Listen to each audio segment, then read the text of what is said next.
Bonjour et bonsoir, mesdames et messieurs, ça dépend de l'heure que vous nous suivez depuis vos maisons. Bienvenue à la FM Télévision, la chaîne des nuls n'a le droit d'être heureux, seul sur la terre. Et bienvenue dans votre magazine FM Entretien. Alors aujourd'hui, dans ces plateaux spéciaux, nous avons reçu pour vous un juriste. Il est juriste et il est aussi analyste politique. Ensemble avec lui, nous allons faire des analyses sur ce qui est de l'actualité de ces derniers jours ici en République démocratique du Congo. Mesdames et messieurs, comme vous le savez très bien, vous avez vu l'affiche de notre émission qui est intitulée « La suite du dialogue inclusif national », la suite du dialogue national inclusif et la loi référendaire. Nous allons juste procéder, continuer et nous allons décortiquer quelques points avec notre cher monsieur l'invité qui est avec nous sur ce plateau, monsieur Jean-Didier Kalumba, que je dis bonjour et bienvenue à la FM Télévision. Bonjour, je vous salue de partout où vous nous suivez. Merci à tous les téléspectateurs de FM Télévision. Nous sommes heureux d'être accueillis dans vos locaux. L'accueil a été très favorable. Nous avons été touchés par l'accueil et nous remercions en tout cas l'équipe qui est toujours au service et qui rend un service assez remarquable et impeccable. Très bien, merci beaucoup. Bien arrivé, c'est là. Nous avons quelques informations du jour, des informations qui sont sur la toile, qui fait en tout cas débat en ce moment. Le premier serait que le ministère de la Justice a annoncé l'interpellation à Brazzaville de M. Beni Mukenamwe pour rechercher dans la quête sur le décès de Vali Amissi survenu à Kinshasa le 9 avril 2026. Vous le savez comment ça s'est passé.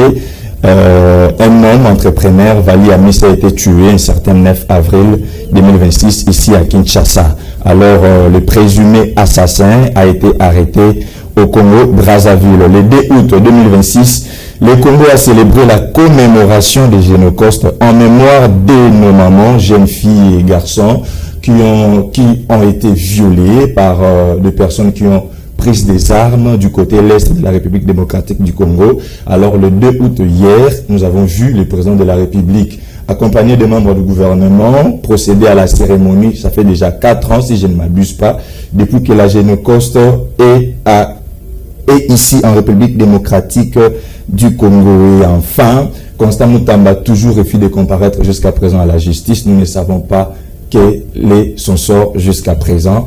Alors, Monsieur Jean de Dieu, le ministre de la Justice a annoncé que Beni a été arrêté au Congo-Brazzaville. Comment est-ce que vous pensez cela? Comment la procédure va se faire parce qu'il est arrêté en Brazzaville? Oui, exactement. Il y a des mécanismes d'extradition qui sont en train d'être mis en place par les deux nations, c'est-à-dire que la République du Congo-Brazzaville et la République démocratique du Congo.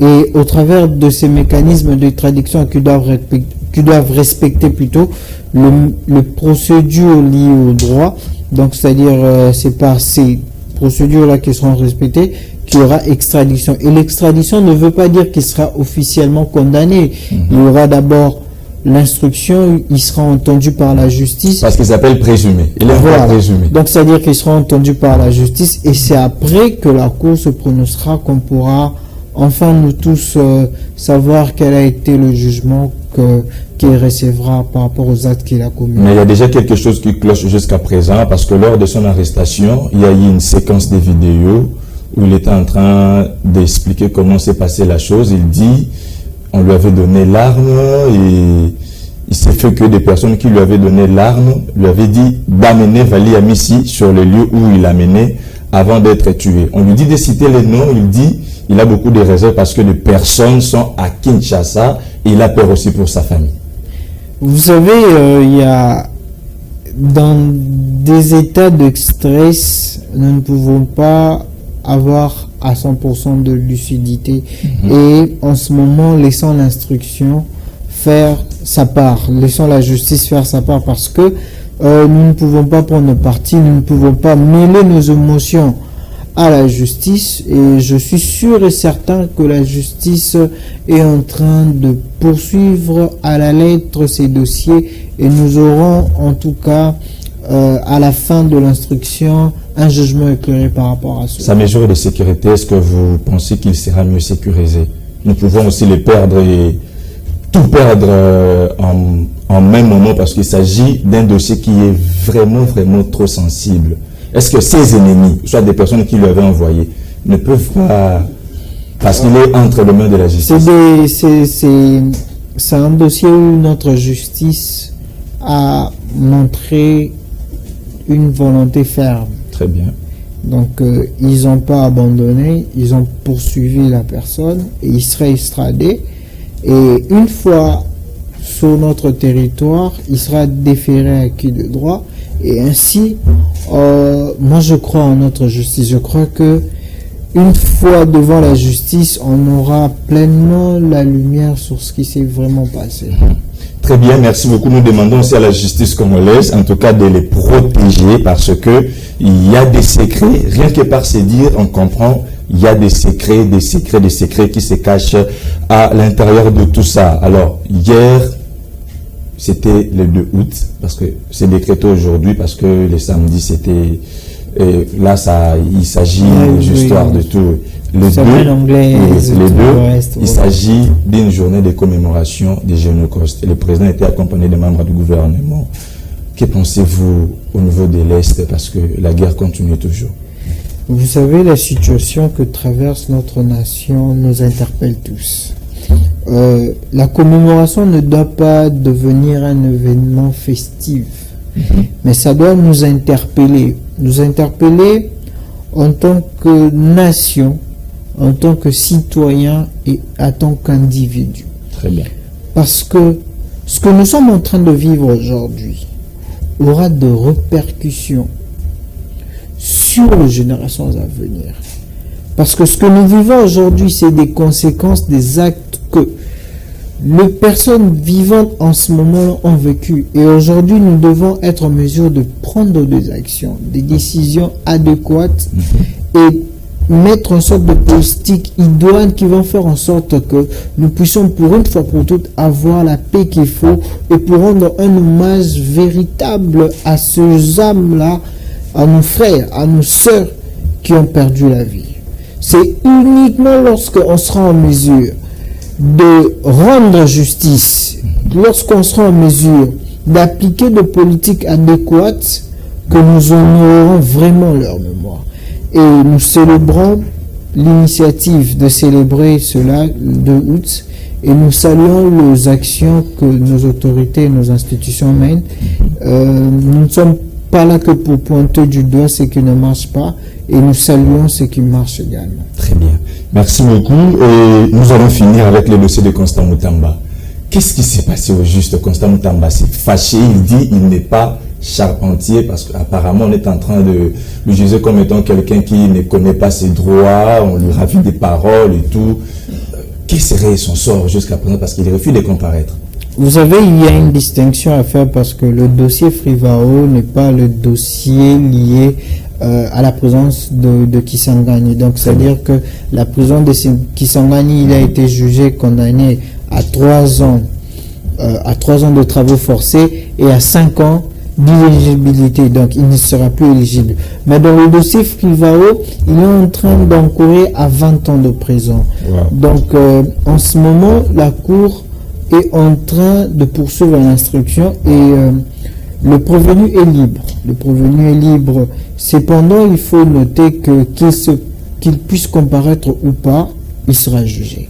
Et comme je l'ai dit tantôt, faisons confiance à la justice, faisons confiance à tous ceux qui sont habilités.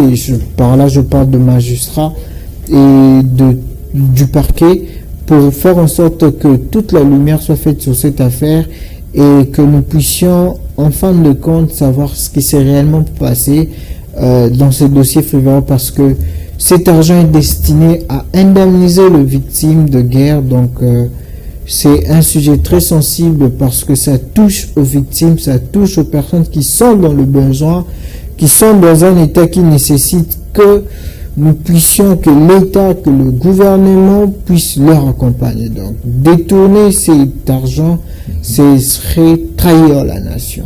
Donc on doit faire confiance à la justice congolaise. Exactement. Très bien, merci beaucoup. Mesdames et messieurs, comme je le disais, nous sommes avec Monsieur Jean de Dieu Kayumba. Il est juriste et analyste politique. Comme je vous l'avais dit tantôt, nous sommes en train d'analyser sur l'actualité de la RDC. Aujourd'hui, le président Félix Tshisekedi dit oui au dialogue.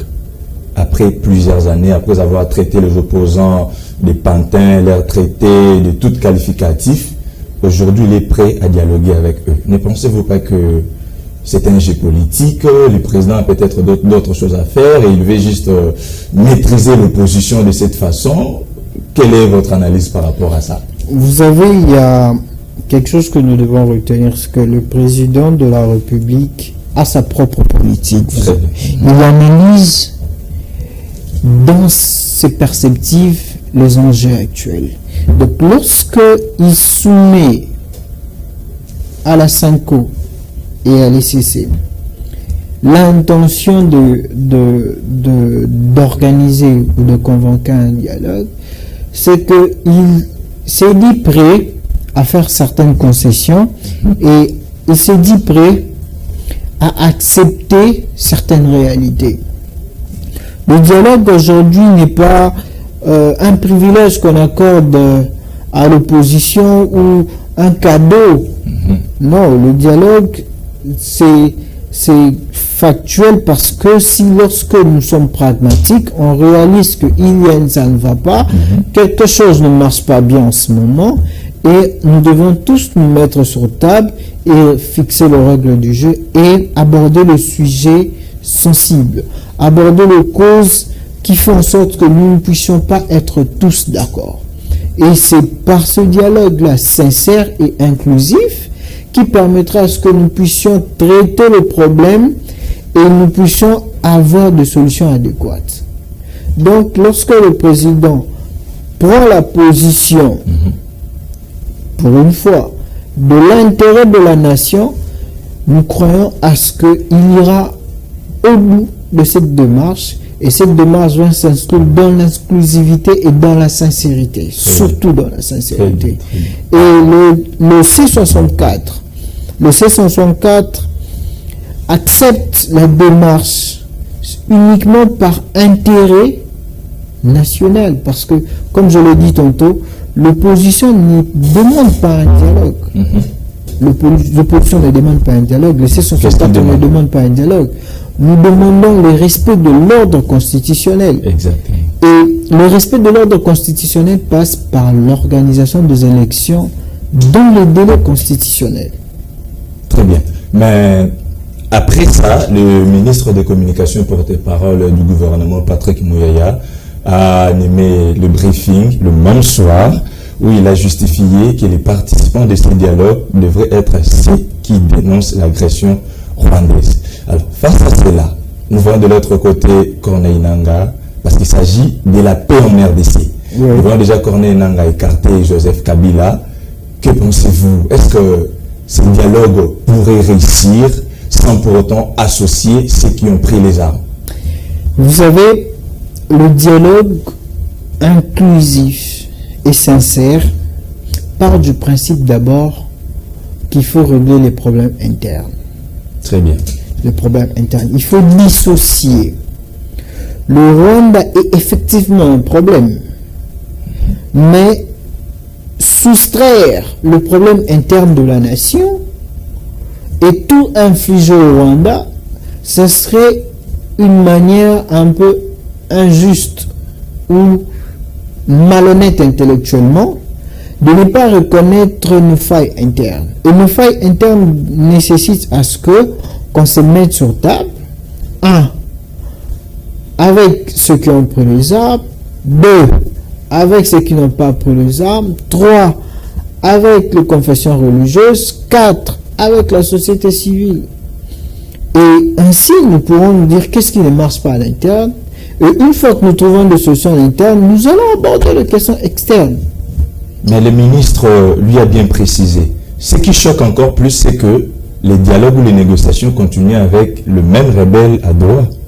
Pourquoi ne pas les appeler, venir sur la même table pour discuter à propos de la chose? Vous savez, le gouvernement, je ne suis pas membre du gouvernement, je n'ai pas appel à défendre les actions du gouvernement, ils ont leur politique diplomatique, ils sont allés à Washington, ils sont allés à Doha, ils sont allés partout où ils veulent aller, ils sont en train d'aller, et leur politique diplomatique veut atteindre un seul objectif.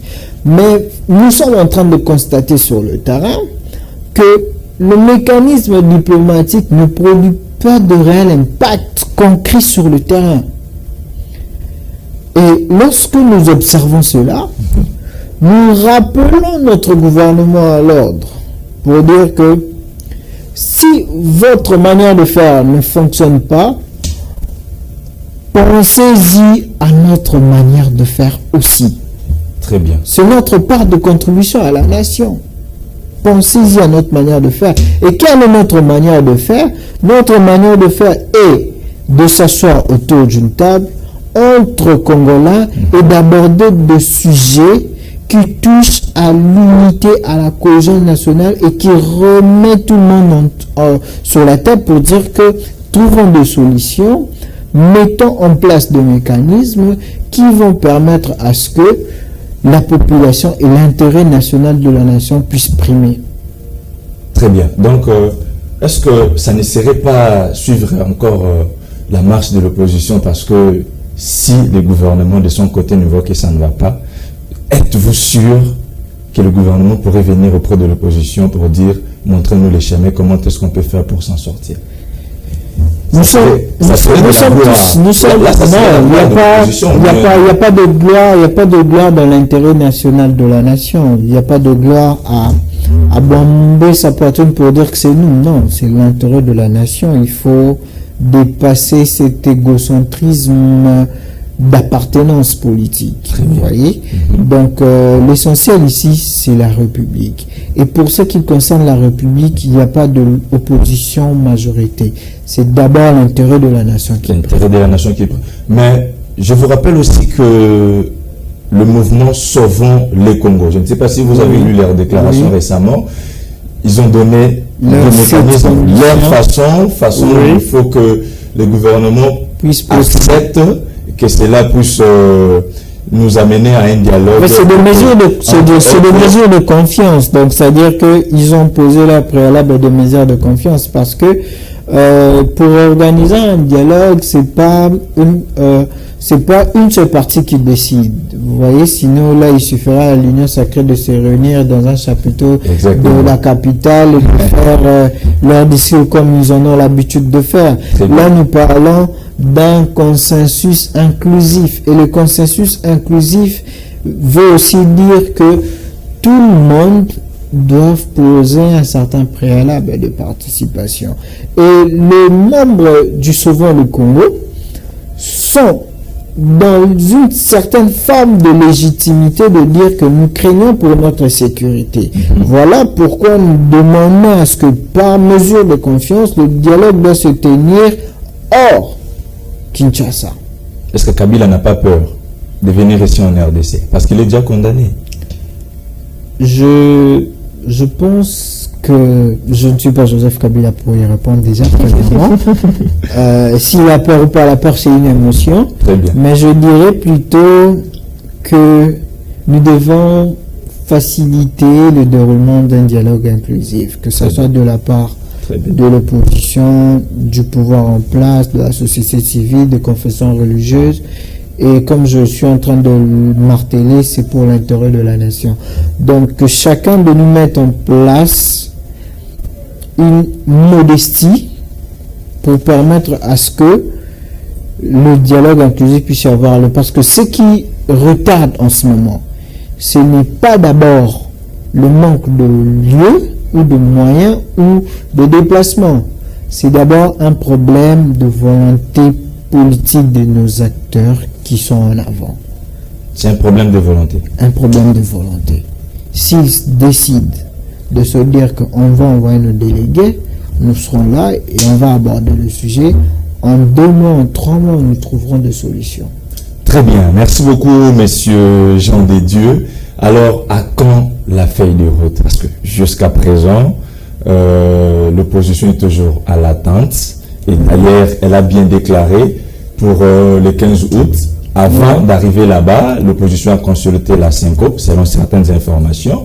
Il devrait passer là-bas parce que ça traîne jusqu'à présent. Ce n'est pas un jeu politique, ça. Parce que de l'autre côté, déjà, la Cour a donné l'ego, c'est-à-dire elle a validé la loi référendaire, ce qui donne un peu l'impression, et l'opposition dit qu'ils sont en train d'être joués par le régime en place. Vous avez d'abord le C64. Je veux reprendre aussi le mot du ministre Mouya. Il a dit qu'on n'impose pas d'ultimatum à l'agenda du chef de l'État.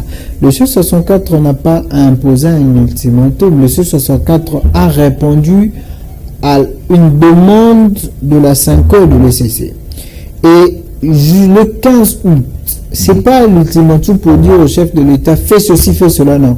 C'est simplement pour dire que vous avez fait appel aux confessions religieuses. Les confessions religieuses nous ont demandé de patienter en attendant que vous puissiez convoquer le dialogue, mais tenant compte que l'agenda que vous nous avez proposé n'a pas eu lieu, nous reprenons nos activités, entre autres le marche pacifique et entre autres la mobilisation de masse. Pourquoi? Parce que l'objectif du C64, c'est de défendre l'ordre constitutionnel. Et pour revenir à la Cour constitutionnelle, avec la loi portant organisation sur le référendum, il est important d'abord de distinguer la loi référendaire et la loi portant organisation du référendum. C'est quoi la différence? Si on peut aller vite. La différence est d'abord premièrement que la loi portant modalité d'organisation du référendum, donc c'est-à-dire que c'est une loi qui encadre comment sera organisé le référendum, qui va voter, comment se passera le vote, comment se passera la campagne, comment se passera la publication. Donc, c'est-à-dire on organise le référendum. La loi référendaire, c'est la loi adoptée lors du référendum. Ou c'est la loi qui sera soumise au référendum. Vous voyez, donc c'est le contenu et le contenant. Donc là, nous sommes que dans la forme. D'ailleurs, l'honnêteté voudrait à ce qu'il faut reconnaître cela, que depuis 2006, la Constitution reconnaît que le peuple a la possibilité de recourir au référendum. C'est un fait. C'est dans notre Constitution. Cependant, nous n'avons pas de loi organique sur comment devait s'organiser le référendum. Donc, dans le souci de remplir ce vide juridique, nous sommes d'accord. Mais cependant, la procédure n'est pas totalement honnête. Parce que là, nous faisons face à une majorité qui impose sa loi. Vous serez d'accord avec moi que lors du débat de la loi, il y a eu des députés qui sont représentants de la population. Ces députés-là, parce qu'ils sont de l'opposition, n'ont pas eu voix au chapitre. Ils ont quitté la salle de plénière. Très bien. Donc, ça veut dire que le débat n'a pas totalement été républicain. Et pour poursuivre d'ailleurs cela, la Cour va dire que la loi passe, nous avons ceci, la Cour décide ceci, la loi peut être promulguée, mais l'interprétation est sous réserve. Est-ce que ce n'est pas un piège, ça? Les réserves font partie des mécanismes d'interprétation de la Cour. Mais lorsque la Cour dit que c'est sous réserve, ça signifie que nous gardons un peu les clés. Nous vous donnons la voiture, mais on garde un peu les clés de comment ça va se passer. Parce que lorsque vous lisez la proposition de la loi du professeur Ngondankoy, vous allez vous rendre compte, je l'ai lu, que dans l'article 4, on parle de matière fondamentale. donc ça veut dire le président peut recourir à des matières fondamentales. C'est un peu vague, c'est ambigu. Quelles sont ces matières fondamentales? C'est pas précis. Donc ce n'est pas aussi... C'est pas aussi précis que ça. Wow. Donc ça veut dire que ces flous-là, c'est un danger parce que l'interprétation d'une personne peut varier à une autre en fonction de sa compréhension. Voilà pourquoi la Cour dit réserve. Ici, c'est nous qui interprétons. On va vous dire comment ça va se passer, on va vous dire comment ça va se faire. Exactement. Donc, ça veut dire que c'est par pragmatisme politique aussi que la Cour émet des réserves sur 13 articles sur 44.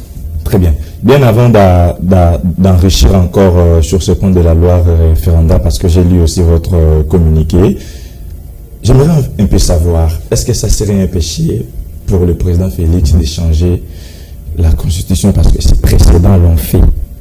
Le vrai problème serait où? Est-ce la vision du chef de l'État ou la Constitution? Parce que apparemment c'est chaque président qui a toujours envie de changer la Constitution si il voit que ça ne va pas avec sa vision. Maintenant, qu'est-ce que le vrai problème? Est-ce la vision que le président amène pendant son mandat ou bien c'est la Constitution qui nous trahit toujours?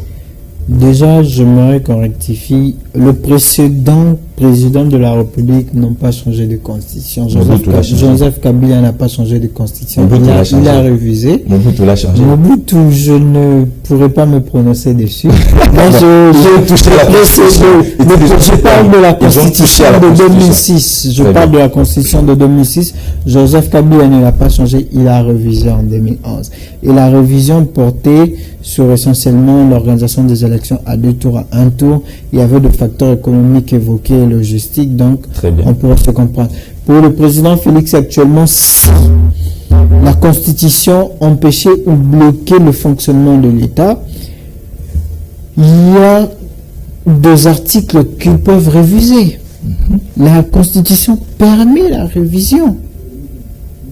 Cependant, l'intention de changer la Constitution, Joseph Kabila ne l'a pas exprimé. Ni publiquement, ni verbalement. Monsieur Félix ni aussi, indirectement. le président Félix aussi, le président Félix n'a pas donné son go par rapport à cela. Il est resté toujours fort. Il a plus d'une fois publiquement dit que si le peuple le veut, c'est le peuple. Si le peuple le veut, le peuple dont le président parle, c'est le peuple qui a accepté que dans la Constitution, qu'on puisse faire que 2 mandats. C'est ce peuple-là qui a octroyé cette Constitution qui accorde la légitimité au président Félix. Donc, vous pensez qu'il s'est exprimé, mais autrement, sans pour autant qu'on... Je vais même aller plus loin.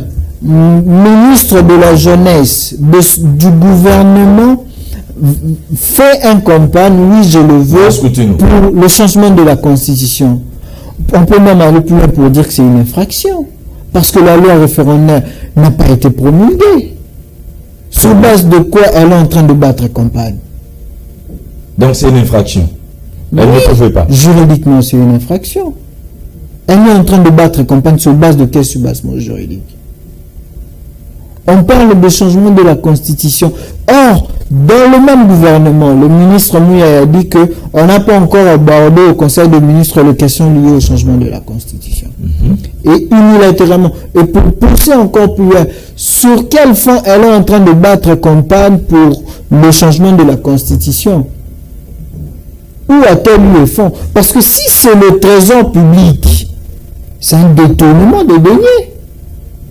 Exactement. C'est un détournement de dire. Elle est en train de battre campagne pour le changement de la Constitution. Sur quelle base de fonds? Le 12 août, elle appelle les jeunes à faire le marche. Les fonds mobilisés proviennent d'où? Parce que si c'est le contribuable, c'est un détournement de fonds. C'est de faute déontologique. Elle est appelée à une certaine retenue vu la fonction qu'elle occupe. Et ne pas avoir de slogan de propagande, d'appartenance politique. Très bien.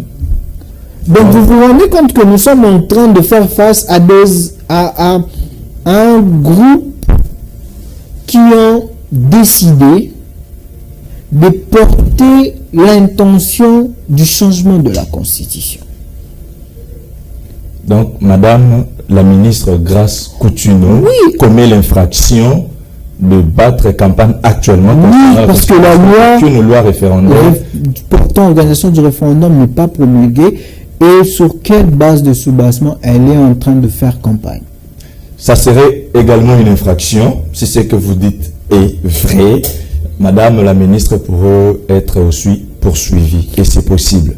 Oui, c'est possible, mais nous sommes juridiquement, oui, mais politiquement, c'est compliqué. Tout au début, vous nous avez dit de faire confiance à la justice. Poursuivre un ministre en fonction, c'est compliqué. Il faut passer par le Parlement. On l'a fait avec Constant Mutamba. Politiquement, c'est compliqué. Juridiquement, oui. Politiquement, c'est compliqué. Juridiquement, oui. Merci beaucoup, monsieur Jean de Dieu. Lorsque vous avez parlé de la campagne, j'ai aussi suivi ce matin ces slogans, oui, je le veux. Ce n'est pas de la ministre Grace Coutuneau. Ça vient du pasteur Ken de l'église Philadelphie. Ça serait aussi une infraction de prendre le slogan d'autrui. L'église Philadelphie, le pasteur Ken, tout ce qui est religieux, je ne pourrais peut-être pas, parce que moi, je personnellement pas participé à oui, je le veux. Je connais le programme. Dire qu'elle a pris... Cela ne me concerne personnellement pas et je ne pense pas que ce soit ce qui intéresse le Congolais en ce moment. Ce qui nous intéresse en ce moment, c'est dire non au changement de la Constitution. Exact. Ce qui nous intéresse en ce moment, c'est dire oui à l'alternance pacifique du pouvoir. Ce qui nous intéresse maintenant, c'est dire oui à la paix à l'Est. Ce qui nous intéresse maintenant, c'est dire oui à l'inclusivité et au dialogue national. Ce qui nous intéresse maintenant, c'est dire oui au renouvellement de la mentalité de la classe politique congolaise. Ce qui nous intéresse maintenant, c'est dire oui à la sécurité, oui à l'électricité, oui à l'eau, oui à la scolarité décente. Ce qui nous intéresse maintenant, c'est dire oui au salaire décent pour le fonctionnaire. Ce qui nous intéresse maintenant, c'est dire oui, oui, oui pour tout ce qui concerne l'intérêt national de la République. Très bien, merci beaucoup, messieurs. Alors, parlons un peu, avant d'entrer dans votre communiqué, parce que vous allez nous expliquer ce qui est prévu pour la loi référendaire, parce que la Cour s'est prononcée, mais avec beaucoup de réserves. Alors, vous allez juste un peu nous détailler sur ce point.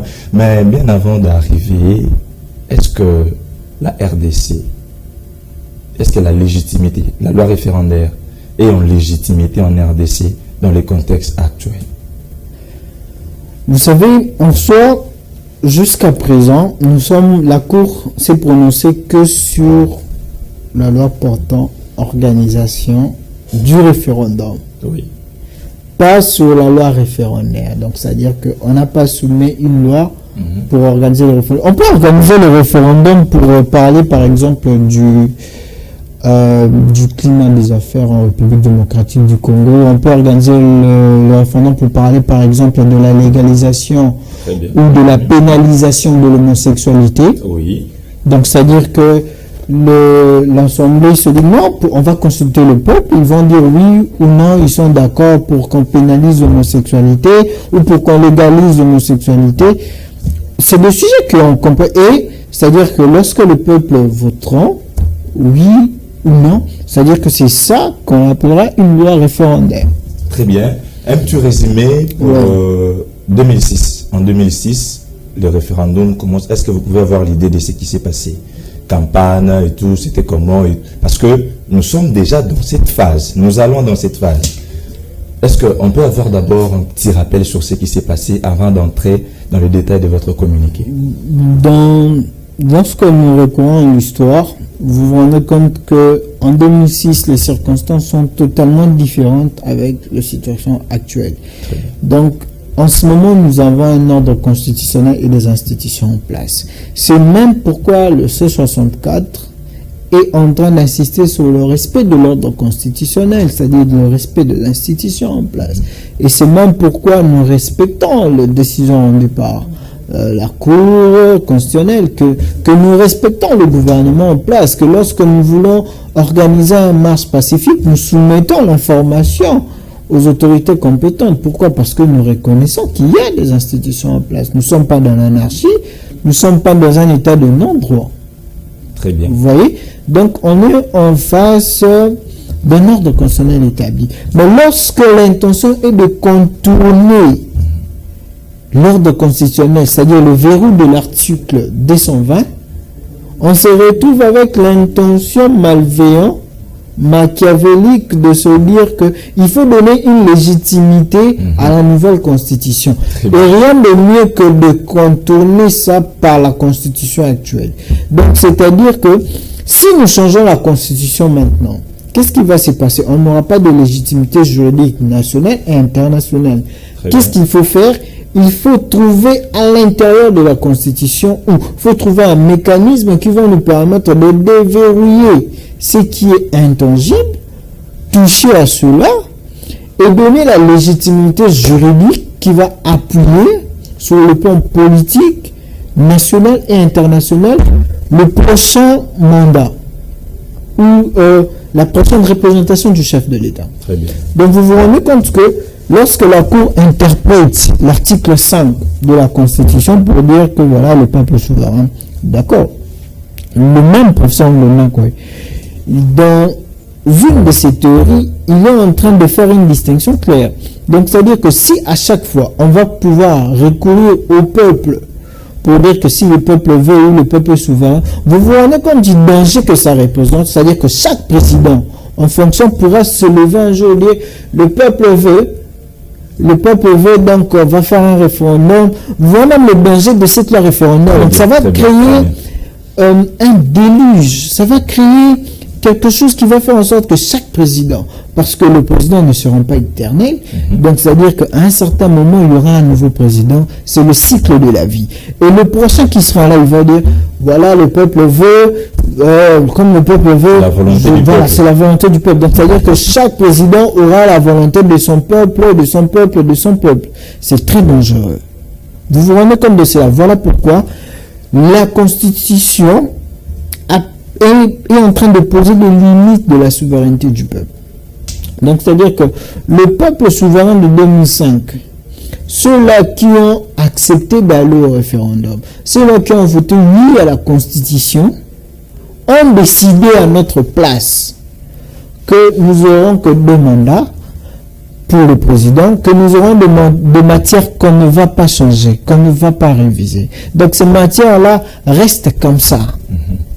Ça reste comme ça. Peu importe si vous voulez toucher l'article 50, allez-y y réviser autant de fois que vous voulez. Il n'y a pas de problème, mais l'article 220, on n'y touche pas.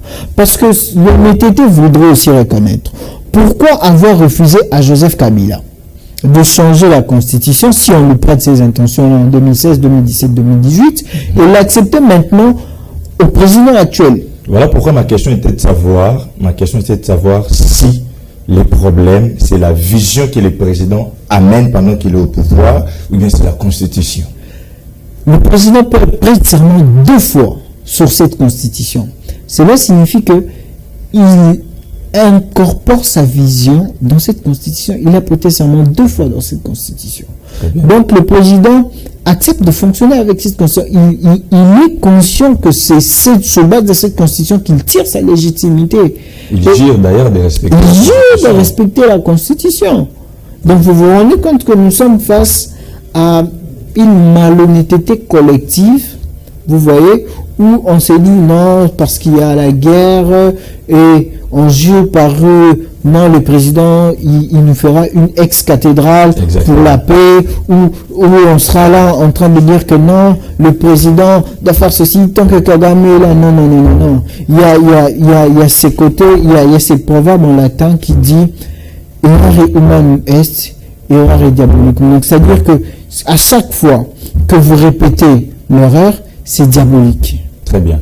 Merci beaucoup, monsieur Jean de Dieu. Je vous rappelle déjà que même l'opposition reste toujours intacte. J'ai suivi d'ailleurs les écrits de l'opposant Marley Vouvou. Il disait, si on change la Constitution, c'est que je suis mort. Donc déjà, il y a des Congolais qui se donnent comme ça. Il y a des Congolais qui sont déterminés pour qu'il n'y ait pas changement de constitution. Alors, déjà, on nous fait signe à la régie qu'il nous reste pratiquement 5 ou 6 minutes. Mais ces gens de Dieu, j'aimerais un peu que vous parliez de votre communiqué que vous avez écrit. Parce que je l'ai fait lire à un confrère, il a dit, il a parfaitement raison, ce qu'il a dit, parce que ça pourrait être un piège de l'autre côté.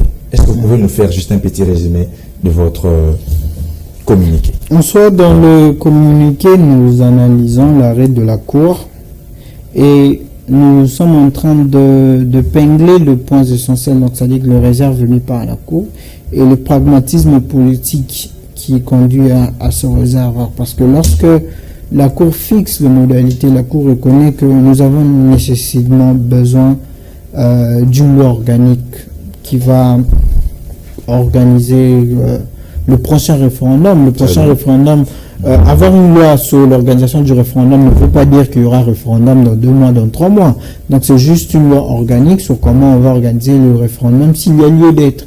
Si nous jugeons qu'il y a des sujets dans l'avenir, parce que c'est pas seulement cette législation, il y a aussi des législations futures qui peuvent venir 2033, 2034. Il peut y avoir une volonté de dire non, on va consulter le peuple. Mais si on n'avait pas une loi permettant l'organisation du référendum, vous voyez que la loi en soi, l'intention n'est pas mauvaise. Exactement. Il faut remplir un vide juridique, on est d'accord. Mais nous sommes contre l'instrumentalisation. Comment on veut utiliser ça? Déjà, lorsqu'on est en train de nous emmener dans une dynamique de changement de constitution, du coup, on ne veut même pas arriver par là. Pourquoi? Parce que nous voyons le danger de loi. Et comme je le dis, le nombre du gouvernement qui persiste à faire campagne pour le changement de la Constitution sont en train d'oublier un principe simple. Errare humanum est perseverare diabolicum. L'erreur est humaine, persévérer dans l'erreur est diabolique. Le peuple congolais n'a pas besoin du changement de la Constitution en ce moment. Nos priorités sont ailleurs. Nous avons besoin de la sécurité. Nous avons besoin de récupérer l'Est. Nous avons besoin de mettre fin à cette guerre qui perdure depuis 30 ans. Nous avons besoin de manger, nous avons besoin de la sécurité, nous avons besoin de l'électricité, nous avons besoin du social. Nous n'avons pas besoin du changement de la Constitution en ce moment parce qu'en aucun moment la Constitution n'a bloqué le fonctionnement, ni les nominations, ni les missions, ni le voyage. La Constitution n'a pas bloqué cela. La Constitution ne bloquera pas seulement tout ce qui concerne que non, la Constitution n'a rien bloqué. La Constitution permet à ce qu'il y ait des nominations de mandateurs, les nominations de membres du gouvernement, des affectations, de ceci ou de cela. La Constitution n'a pas bloqué cela. Et pourquoi la même Constitution sera en train de bloquer le développement de la nation? Nous avons besoin de respecter le texte, nous avons besoin d'appliquer notre Constitution à la lettre. Bon, juste 2 minutes, la régie nous fait déjà pression, 2 minutes. Vous aviez recommandé, vous avez fait des recommandations concernant la loi référendaire. Juste aussi un petit résumé pour ça. Les recommandations, ici d'abord, c'était de revenir sur le respect de la Cour, c'est-à-dire qu'il faut respecter l'arrêt rendu par la Cour, et veiller sur l'application stricte de l'arrêt de la Cour avec le réserve inclus, donc c'est-à-dire que nous veillons sur cela. Là, c'est ma position en tant que juriste, donc il faut respecter l'arrêt de la Cour et veiller sur cette application. Vous voyez? Et deuxièmement, l'une de notre recommandation, c'est que de permettre ce qu'il y ait l'inclusion et un débat républicain. Donc, c'est-à-dire que ouvrir la voie au chapitre à tout le monde, ceux qui veulent commenter, ceux qui veulent comprendre, ceux qui veulent émettre un avis, donc c'est-à-dire ouvrir la voie, donc ça y est, ne pas restreindre la voie, vous voyez, par le média, par la CESAC par exemple, pour ne parle pas de ceci, ne parle pas de... Non, un débat républicain où chacun commente. Et troisièmement, permettre à ce que l'organisation du référendum, s'il y a lieu, de respecter le mécanisme et les procédures prévues dans la Constitution. Donc, c'est-à-dire que réviser ce qui est à réviser et ne pas toucher ce qui est à ne pas toucher ce qui est intangible. Surtout l'article 220. On n'y touche pas. Forme de l'État, mandat du président de la République, 2 mandats, 10 ans, merci beaucoup. Nous sommes très contents du service rendu. C'est fini. Voilà, nous sommes très contents du service rendu à la République. En tout cas, Merci, nous avons besoin de l'alternance. Merci beaucoup, monsieur Jean Dédieu, d'avoir répondu à notre invitation. Merci nous croyons beaucoup encore vous revoir prochainement. Vraiment, c'est un plaisir, c'est un réel plaisir. Et il y a beaucoup à dire. On n'a peut-être pas tout dit, mais on a dit l'essentiel. Et on a interpellé aussi, on a donné une opinion, on a donné une directive, et c'est ce qui est important et nécessaire à garder pour aujourd'hui. Très bien. Merci beaucoup, chers téléspectateurs. Merci de nous avoir suivis. Merci à l'équipe de la FM Télévision. Entre autres, je vois Monsieur John Mouya et Coco Mouya qui nous ont rendu encore service pour arriver depuis vos maisons. Restez branchés à la FM Télévision. On se voit pour la suite avec le même plaisir.